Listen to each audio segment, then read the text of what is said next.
महाकाल का असली अर्थ क्या है?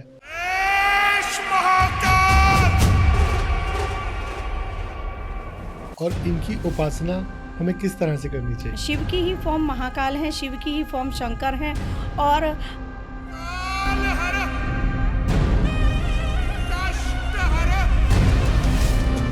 तो अब महाकाल फॉर्म जिसकी मैं बात कर रही हूँ, ये उग्र फॉर्म है।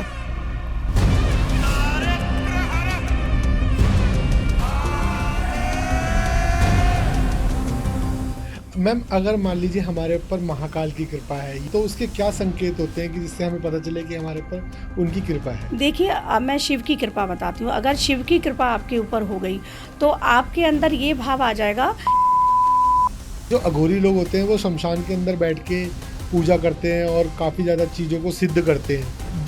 वो ऐसी कौन सी एंटिटीज होती हैं जिनको वो सिद्ध कर लेते हैं? इसमें ना तंत्र में विधियाँ हैं। हम महाकाल की उपासना कर रहे हैं या शिव की उपासना करते हैं, तो उससे क्या हमारे ग्रह दोष शांत होते हैं या हमारी कुंडली पे फर्क पड़ता है, कुंडलियों पे? तो अगर आपकी कुंडली में कोई दोष होते हैं, राहु केतु के दोष हों, पितृ दोष हों, सभी की पूजा। मेरा तो उज्जैनी से कोई पूर्व जन्म का नाता है। तो उज्जैन अगर कोई जाता है तो उसको ऐसी क्या क्या चीज़ें हैं जो ध्यान में रखनी चाहिए और वहाँ जाके वो फॉलो करनी चाहिए? देखिए, उज्जैन जाने पर जैसे मैंने कहा ना, बाबा को इसी मंदिर में, ये पहली बार रिवील कर रही हूँ यहाँ पर मैं, इसी मंदिर में माँ त्रिपुर सुंदरी का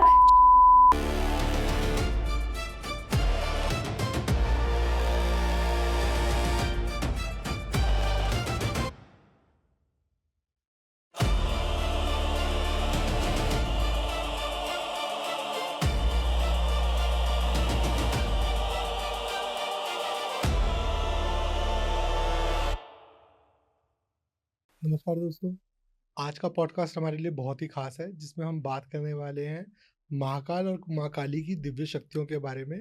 और इस टॉपिक पे बात करने के लिए हमारे साथ हैं एस्ट्रो शिवांगी जी। तो शिवांगी जी, मैं आपका स्वागत करता हूँ। शिवांगी जी, कैसे हैं आप? बहुत अच्छी। राधे राधे। राधे शाम राधे। सदाशिव। शिवांगी जी, थोड़ा सा मैं चाहता हूँ कि आप हमारे व्यूअर्स को अपने बारे में बताएं कि आप कैसे इस प्रोफेशन में आए, क्या माइंड में आपके था कि आपको इस प्रोफेशन में आपने आना चुना? बिल्कुल, जब मैं 17 वर्ष की थी तो मेरे फादर भी एस्ट्रोलॉजर हैं और मेरे भाई भी एस्ट्रोलॉजर थे। तो उनको देखते देखते मैंने पढ़ना शुरू किया एस्ट्रोलॉजी, शौक शौक में। और शौक शौक में ही अपने फ्रेंड्स के हाथ देखना और उनकी पत्रिका पढ़ना ये स्टार्ट किया। तो तब शौक शौक में किया था। 12 वर्ष की अवस्था से ही मैं दुर्गा सप्तशती का पाठ कर रही थी, जी। माँ काली की सेवा पूजा कर रही थी, जो हमारे नगर की ही देवी थी, कुल जी। देवी जिनको कहते हैं, भद्रकाली माँ। तो उनकी सेवा करती थी। फिर आज से 12 साल पहले मैंने सिद्ध कुंजिका स्तोत्र को, जिसको हम कहते हैं ना कि उसका हमने सिद्ध किया, मतलब मैं उसको सिद्ध करना नहीं कहती, मैं कहती हूँ माँ की कृपा ली। तो मैंने माँ की कृपा ली, सिद्ध कुंजिका स्तोत्र के जाप किए। और आज से 5 साल पहले मैं श्री विद्या में प्रवेश कर गई, जो 10 महाविद्या आपने नाम सुना होगा, जिसमें तीसरी महाविद्या त्रिपुर सुंदरी माँ है। तो उनकी जो साधना है वो मैंने आज से 5 साल पहले शुरू की और 2 साल पहले वो मेरी संपन्न हुई। आज से 5 साल पहले जब कोविड आया था, कोविड के बाद ही मैंने फुल टाइम एस्ट्रोलॉजी का काम स्टार्ट किया। उससे पहले मैं सैटरडे संडे किया करती थी। तो ये जर्नी वहाँ से चल रही है और बाबा और माँ की कृपा से ही जो आज मैं हूँ, वो महाकाल और महाकाली की कृपा से ही हूँ। बहुत बढ़िया, बहुत अच्छा। अच्छा मैम, जैसे मैंने जैसा भी बताया कि हम आज जी। महाकाल और माँ काली के ऊपर बात करना जी। चाहेंगे आपसे। तो मैं ये जानना चाहता हूँ कि महाकाल का असली अर्थ क्या है और इनकी उपासना हमें किस तरह से करनी चाहिए? जी, महाकाल मतलब जो कालों के, एक कहा जाता है ना कि काल शब्द होता है। काल शब्द को 2 तरीके से हम समझते हैं। एक तो काल हो गया जो यमराज के रूप में देखा जाता है कि काल आ रहा है, मृत्यु जिसको हम कहते हैं। दूसरा काल हो गया समय। तो बाबा जो हैं वो समय और मृत्यु दोनों को कंट्रोल कर सकते हैं, दोनों ही उनके अधीन हैं महाकाल के। और महाकाल के इस नाम के पीछे भी एक कथा है, वो भी दर्शकों को बताना चाहूँगी। जब एक दूषण दैत्य था और वो अवंतिका नगरी में आ गया था। अवंतिका नगरी में चित्रसेन राजा उस समय राज्य कर रहे थे। तब उसने वहाँ बहुत ही हाहाकार मचा दिया, लोगों को परेशान कर रहा था। भगवान की तपस्या कर रहे थे चंद्रसेन राजा जो थे। वहाँ एक छोटा सा बालक, वो एक शिवलिंग बनाकर भगवान जी की पूजा कर रहा था।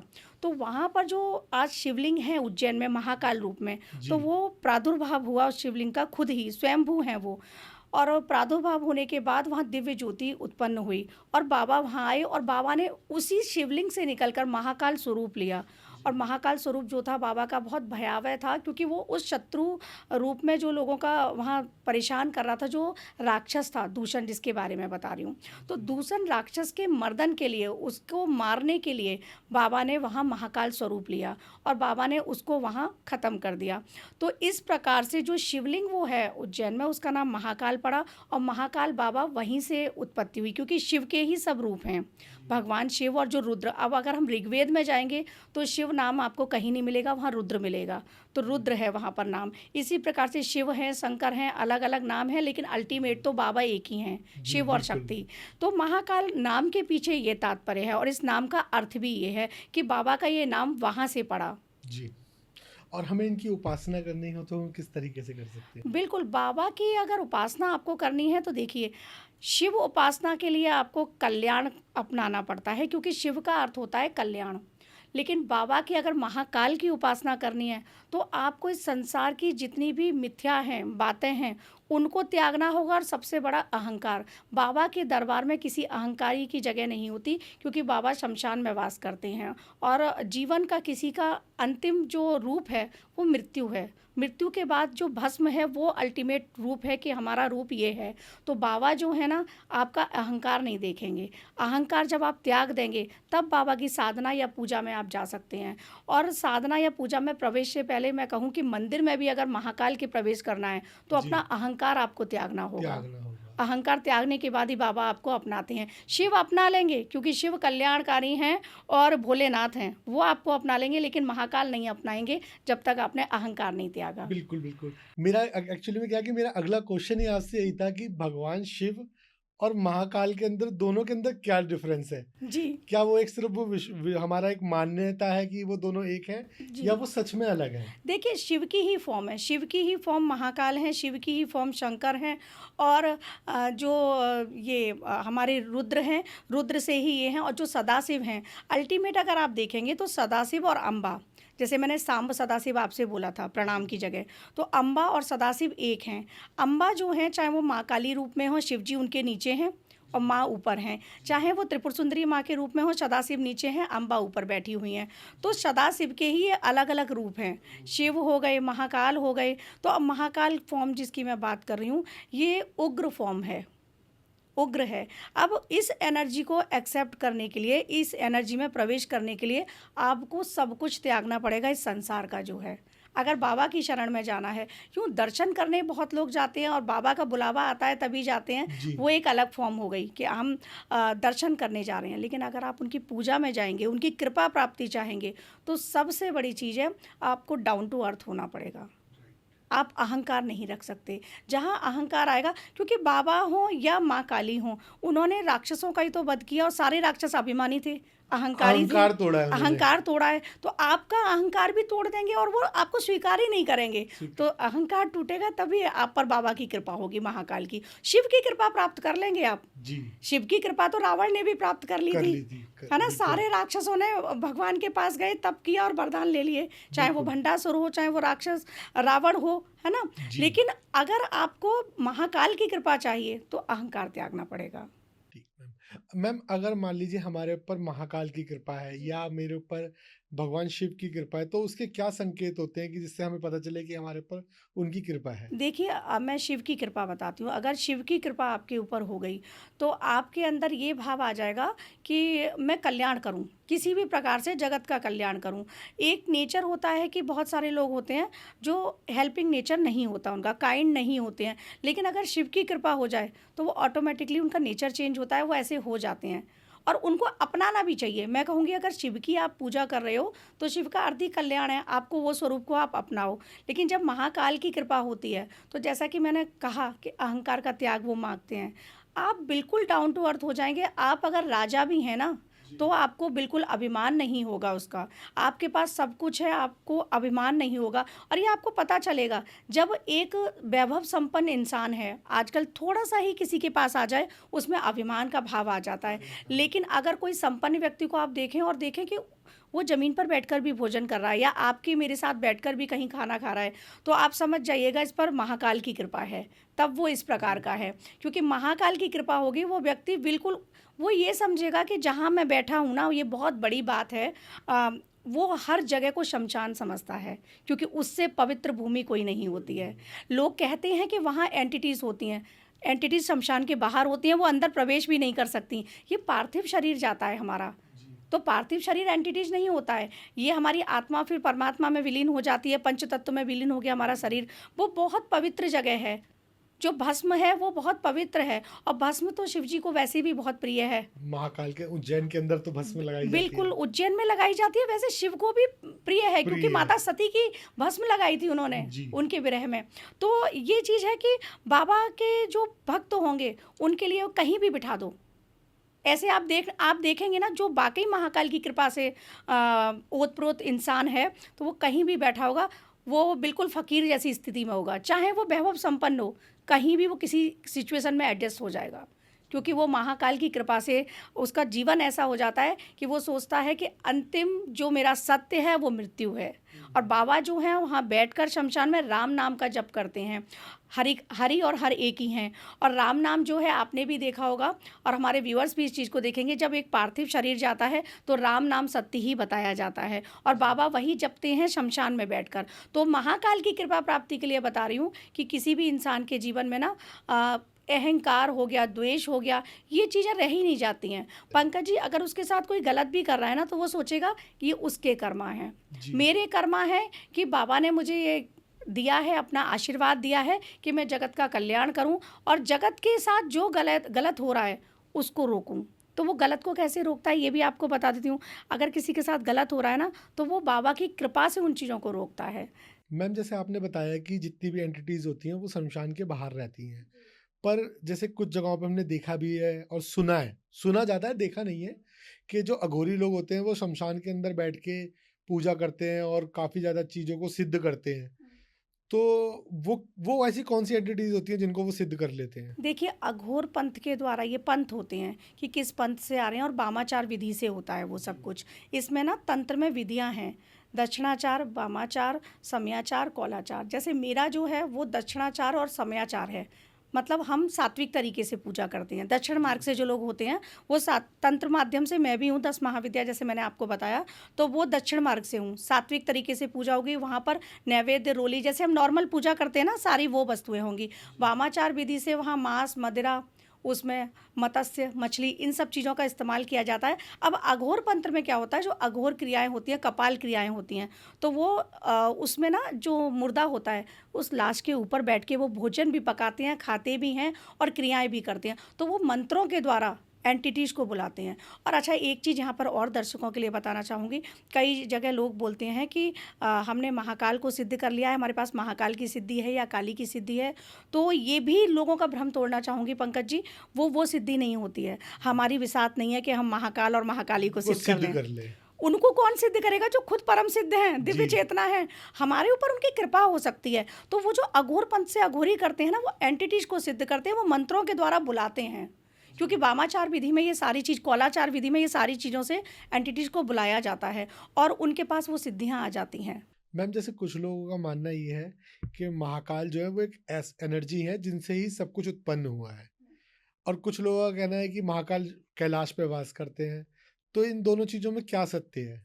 दोनों ही सत्य हैं। मैं बताती हूँ कि जो महाकाल हैं, तो जब इस ब्रह्मांड में कुछ नहीं था तब भी महाकाल थे, और जब सब कुछ है अब तब भी महाकाल है, और जब कुछ नहीं होगा तब भी महाकाल होंगे, क्योंकि महाकाल और महाकाली जो हैं वो अजन्मे हैं। अब इस संसार में आप देखिएगा 90% डार्क मैटर है, और डार्क मैटर अंधकार, और महाकाल और महाकाली का वही स्वरूप है। अब जब पार्वती और शिवजी के रूप में आप देखेंगे तो वो कैलाश पर हैं। इनके अलग अलग फॉर्म हुए ना, जैसे मैं बता रही हूँ, तो सदाशिव रूप में वो माँ के साथ, ललिता माँ के साथ हैं। शिव और पार्वती कैलाश पर निवास करते हैं। महाकाल स्वरूप में वो उज्जैन में निवास करते हैं। काशी विश्वनाथ स्वरूप में वो काशी में निवास करते हैं। जो 12 ज्योतिर्लिंग हैं वो भी पृथ्वी पर 12 उल्का पिंड गिरे थे, वो भी भगवान के ही गिरे थे। जब ब्रह्मा और विष्णु में आपस में हो रहा था, मैं बड़ा और मैं बड़ा, आपस में एक लड़ाई हो रही थी, तब उन्होंने कहा था, उनको वो प्रादुर्भाव हुए थे शिवलिंग के। तो बाबा जो हैं वो अजन्मे हैं, लेकिन शिव और पार्वती, शिव और सती की कथा थी पहले। तो शिव और सती की कथा थी, वो सभी को पता है। सती के बाद माता पार्वती ने 1000 वर्ष तप किया, तब शिव जी को पाया। तो वो जो फॉर्म है वो अजन्मी है। तो बाबा और माँ जो हैं दोनों ही अजन्मे हैं। जब कुछ नहीं था तब भी था। अभी सृष्टि का जब प्रारंभ हुआ था तब तो कूर्म में और मनु स्मृति दोनों का वो मिलता है कि वो लोग दोनों आए थे तब प्रकृति। तो बाबा और जो अम्बा हैं वो पुरुष और प्रकृति हैं। और हर किसी की, अब यहाँ पर मैं बताऊंगी, आपके अंदर और मेरे अंदर, इनके अंदर, सबके अंदर है वो एनर्जी। जी। हमने तो जन्म लिया है ना, तो वो लिया है। जन्मे भी हैं। हमने जन्म लिया है, माँ के गर्भ से ही लिया है। और वो एनर्जी हर किसी के अंदर आई है। शिव और शक्ति, ईड़ा और पिंगला 2 नाड़ियाँ हैं, सूर्य और चंद्र नाड़ी हमारे जी। अंदर। और वाम भाग में शक्ति हैं और दाएं भाग में शिव हैं। शिव और शक्ति हमारे ही अंदर है। अगर उसको अद्वैत की तरीके से देखूं तो वो हमारे ही अंदर है, निराकार रूप में। और जब कुंडलिनी जागरण का विषय आता है तो हमारे मूलाधार से शक्ति चलती है, सहस्त्रार पर शिव हैं। तो वो जन्मे भी हैं हमारे रूप में, हमारे अंदर वो शक्ति के रूप में आए। और वो अजन्मे फॉर्म में है क्योंकि वो महाकाल और महाकाली हैं। मैम जैसे आपने हमारे को बहुत अच्छे से डिस्क्राइब किया।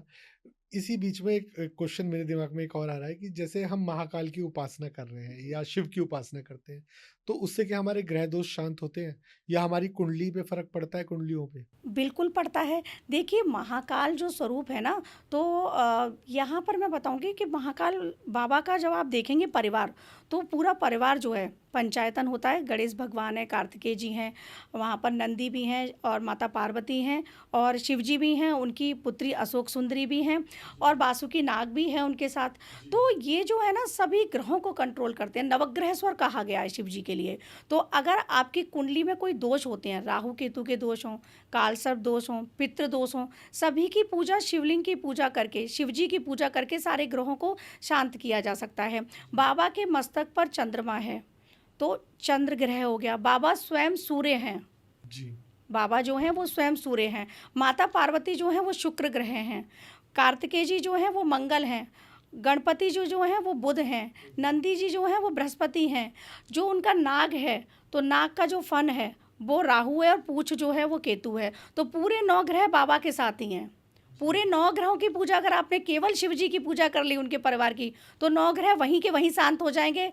आपने जिस तरीके से आज ये डिस्क्राइब किया है ना, मैंने आज तक अपनी लाइफ के अंदर इतने अच्छे से ये डिस्क्रिप्शन कभी नहीं सुनी कि किसी ने हमें बताया हो कि भगवान गणेश है तो वो बुध है, कार्तिकेय है, मंगल है, माता जो है वो शुक्र है, या नंदी को आपने बृहस्पति बताया। जैसे हमने अब मैं इसको कनेक्ट करता हूँ तो कैसे कनेक्ट कर रहा हूँ कि जैसे हमने काफी बड़े बुजुर्गों को कहते सुना है कि बृहस्पति वाले दिन खिला सांड दो, को आप गुड़ खिला दो, गुड़ खिला दो, बैल को गुड़ खिला दो। खिला दो या गाय को हाँ, आप कुछ तो दे दो। अब तो वो वो मुझे लगता है कि हाँ, वो कैसे कनेक्ट करके उन्होंने लेडी बताया था। लेडी को कहते हैं ना कि जी। आप सुहागनों को घर बुला के कुछ दे दो, कुछ उनको दे दो, गिफ्ट दे दो। शुक्र शुक्र वाला। शुक्र है माता जी, जी, पार्वती। जी, जी। अब मंगल के लिए कार्तिकेय जी जो बताएं। और देखिए साउथ में ना कार्तिकेय जी की बहुत पूजा की जाती है। मुदगर आपने बिल्कुल, सुना होगा, है ना? भगवान मुद्गल। हाँ, तो मुदगर, तो वो बता रही हूँ कि साउथ में कितनी पूजा की जाती है, वहाँ वही पूजे जाते हैं मंगल ग्रह का। और आप एक चीज़ और देखेंगे कि बाबा जो है ना, जैसे सूर्य बताए गए हैं, तो हमारे यहाँ सूर्य उपासना, सूर्य देव प्रत्यक्ष देव बताए गए हैं और सूर्य नमस्कार सब कुछ बताया गया है। चंद्रमा प्रत्यक्ष हैं। चंद्रमा को बाबा ने मस्तक पर धारण किया है और 27 जो नक्षत्र हैं वो चंद्रमा की पत्नियां हैं। तो बाबा के अधीन तो वो भी हो गए। चंद्रमा मस्तक पर है, 27 पत्नियां फिर साथी हैं पति के। साथी है। कहाँ है? वो भी तो जहाँ साथी हैं। पति जाएगा जहाँ पत्नी उसके पति पीछे जाएंगे पीछे जाएगी। वहीं पत्नी पीछे पीछे जाएंगी। तो वही सारी चीज़ें हैं कि बाबा की अकेली पूजा से। और यहाँ एक और चीज़ कहना चाहती हूँ पंकज जी, महाकाल की एनर्जी बहुत अलग है। जैसे कभी आप गए हो तो आपने भी फील की हो, या जो हमारे व्यूअर्स हैं गए हो, महाकाल की एनर्जी सबसे अलग है। इसके पीछे भी बहुत सारे तथ्य हैं। 12 ज्योतिर्लिंग हैं, यूँ 12 ज्योतिर्लिंग में बाबा ही हैं, लेकिन महाकाल जो है वो बहुत अलग एनर्जी है वहाँ की। जब मैं और मेरे हस्बैंड महाकाल गए थे तो उस वक्त भी वो हमने एनर्जी फील की। और मैं अपने बचपन में गई थी पहली बार महाकाल। तो मेरा तो उज्जैनी से कोई पूर्व जन्म का नाता है, क्योंकि उज्जैन में जाते ही मुझे अपना पूर्व जन्म भी याद आया था। आज अच्छा। से जब मैं लगभग 11 या 12 वर्ष की रही होंगी, तो वहाँ पर सारे मंदिरों को हमने विजिट किया था। तो उज्जैन से तो मेरा एक अलग ही नाता है। तो मैम जैसे आपने भी एक वर्ड बोला पूर्व जन्म का, याद आया, तो पूर्व जन्म सीरियसली होता है? हाँ, बिल्कुल होता है। जन्म पत्रिका में भी पता चलता है। और सपोज़ आप स्पिरिचुअल जब हो जाएंगे, कोई भी हमारे व्यूअर्स, तो वो स्पिरिचुअल मार्ग पे जब आगे बढ़ते रहते हैं पाथ पर, तो वो मेडिटेशन के थ्रू खुद भी अपना पूर्व जन्म देख पाते हैं कि हम क्या थे। तो जन्म जन्मांतर की यात्रा है और हमारे पुराणों में लिखा हुआ है। गरुड़ पुराण में भी जब बताया जाता है कि आत्मा को ये प्रताड़ित किया जाएगा जब व्यक्ति की मृत्यु होती है, और घरों में गरुड़ पुराण होता है, जी, तो जी, जी। उसमें भी लिखा हुआ है। तो पुनर्जन्म भी होता है, पूर्व जन्म भी होता है, दोनों जी, जन्म होते हैं। और पूर्व जन्म से ही तो प्रारब्ध हम लेके आते हैं। सपोज इस जन्म में आप बहुत अच्छे कर्म कर रहे हैं, लेकिन फिर भी कई बार क्या होता है कि लाइफ में सक्सेस नहीं मिल रही है, या बार बार हमें डाउनफॉल देखना पड़ रहा है, या बार बार हमें किसी रिश्ते में ही प्रॉब्लम आ रही है, तो ये सब कुछ हमारे पूर्व जन्म से होता है। जी। इस जन्म में हमने किसी के साथ बुरा नहीं किया, ग्रह नक्षत्र भी बहुत अच्छे हैं, चार्ट भी बहुत अच्छा है, फिर भी प्रॉब्लम आ रही होती है, तो ये सब पूर्व जन्म से है हमारे लेकिन प्रारब्ध। मैम कुछ लोगों का तो ये भी कहना है कि आप जो इस जन्म में कर रहे हो वो इसी जन्म में भोग के जाना है। नहीं, इस जन्म में जो कर रहे हैं ठीक है, आपका ये मानना है कि वो इस जन्म में भोग के जाना है। मैं यहाँ मोदी जी का बताना चाहती हूँ।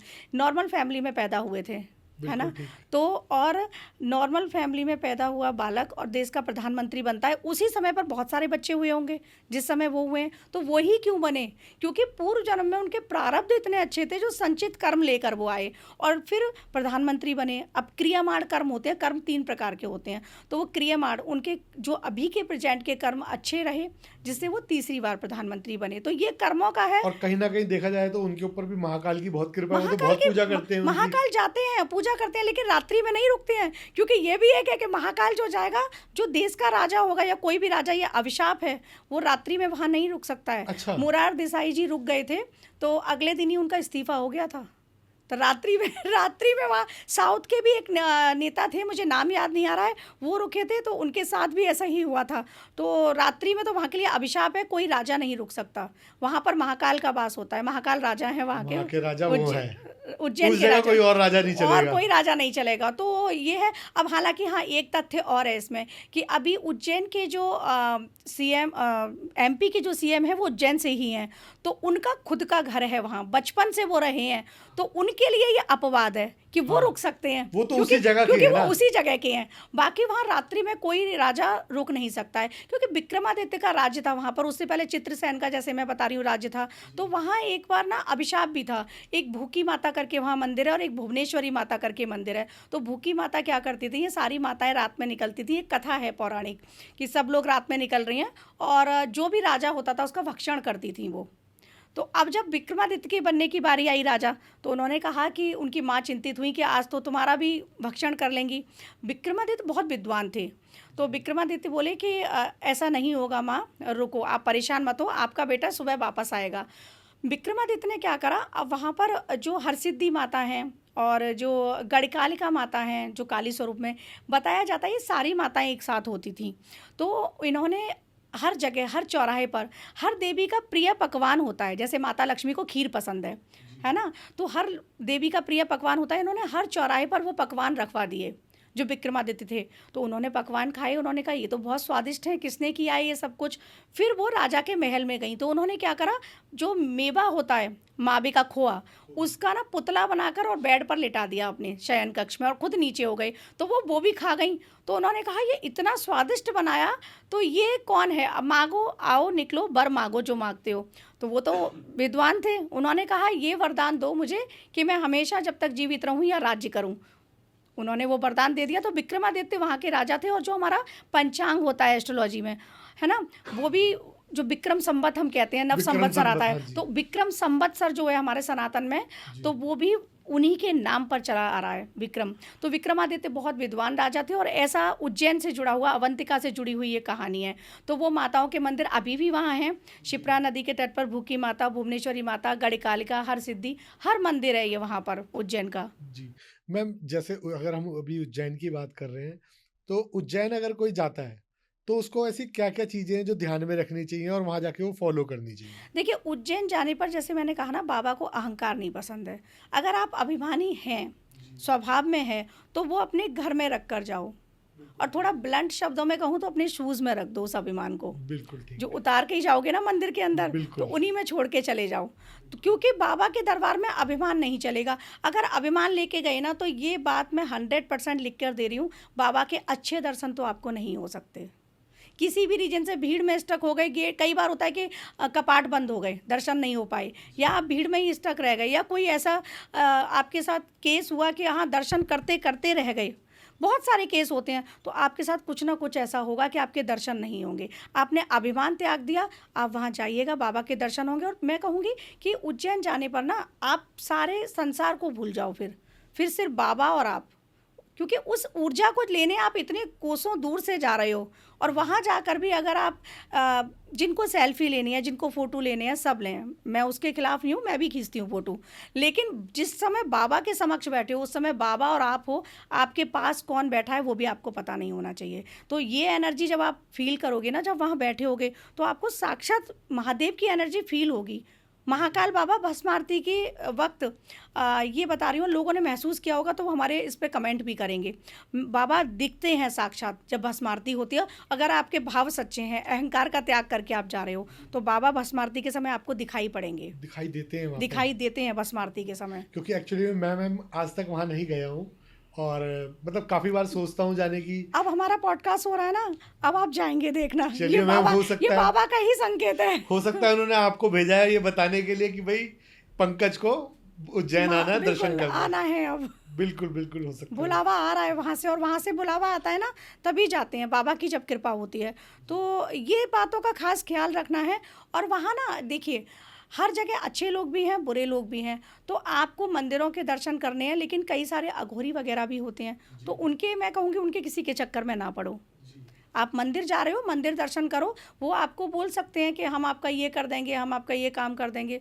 तो ऐसा होता है ना कि अच्छी एनर्जी के साथ बुरी एनर्जी कब आ रही है, या वो बुरी एनर्जी हमें नहीं पता, हम नहीं जानते ना, वो अनजान व्यक्ति है। वो एनर्जी कौन सी है? हाँ, क्योंकि वो लोग कई बार ना आपको वशीभूत भी कर लेते हैं, वो ऐसी क्रियाएं भी कर लेते हैं। तो ऐसी किसी भी एनर्जी से दूर रहो। आप दर्शन करने जा रहे हो बाबा के, अम्बा के, और वहाँ काल भैरव के दर्शन भी अवश्य करने चाहिए, वहाँ जा रहे हैं तो। वहाँ पे काल भैरव का भी बिल्कुल, मंदिर है ना? कोतवाल है ना वो तो। जी, तो जी, आप जी, जब जी। तक दर्शन नहीं करेंगे, बाबा के दर्शन माने नहीं होंगे, चाहे काशी के कोतवाल हों, चाहे यहाँ के। तो भैरव के दर्शन भी आपको करने हैं। वहाँ जैसे मदुरा का भोग लगाया जाता है, तो वो आपकी इच्छा है कि आप लगाएं या ना लगाएं, हाँ, वो आपकी स्वेच्छा है। लेकिन मदिरा का भोग, अच्छा, मदिरा पर भी एक चीज़ मुझे याद आई है, तो बताना चाहूँगी पंकज जी।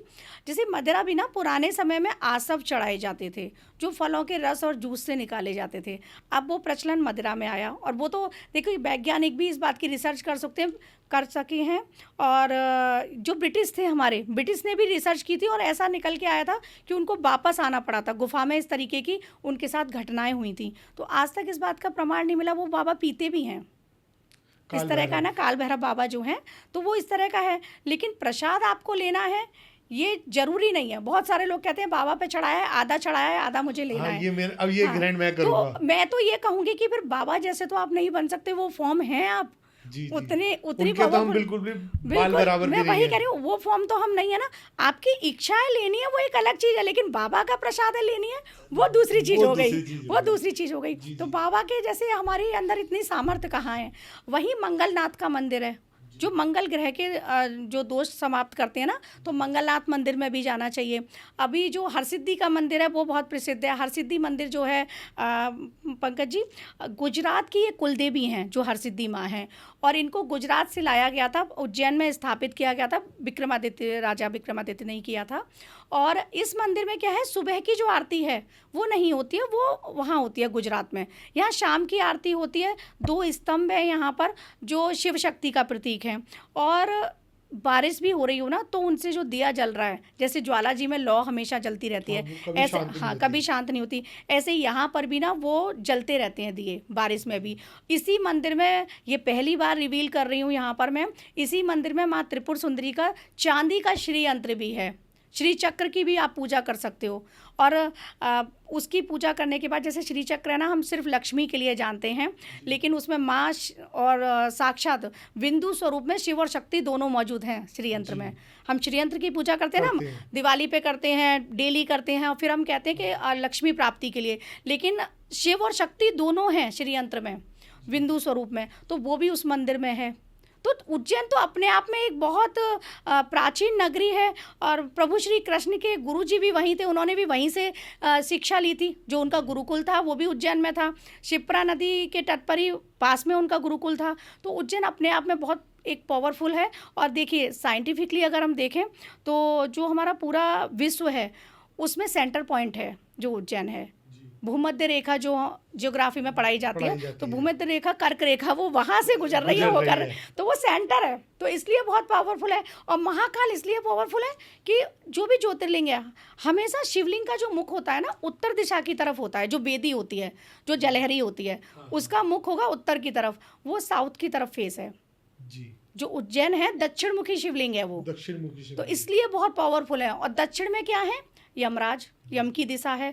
तो बाबा कालों के काल हैं, महाकाल हैं, जी, तो इसलिए वो बहुत पावरफुल शिवलिंग है। वहाँ जाने के बाद आपके जीवन के जो भी बैड कर्मा हैं वो कट जाते हैं। कहते हैं ना, पुनर्जन्म हम लेकर आए हैं, अब पिछले जन्म के जो कर्मा है वो भुगत रहे हैं। मेरे अनुसार जो मैं बता रही हूँ, तो जितने भी आपके पास लाइफ के कर्मा हैं, कार्मिक साइकिल जिसको हम कहते हैं कि ब्रेक करना है, कॉर्ड कटिंग करनी है जिसको कहते हैं, आप महाकाल जाओ, दर्शन करो, आपकी कॉर्ड कटिंग हो जाएगी। जितने भी कर्मा हैं, जितने भी साइकिल चले आ रहे हैं, सब ब्रेक हो जाते हैं। मैम क्या हम महाकाल की पूजा जो है और उनकी उपासना हम घर में कर सकते हैं? बिल्कुल कर सकते हैं।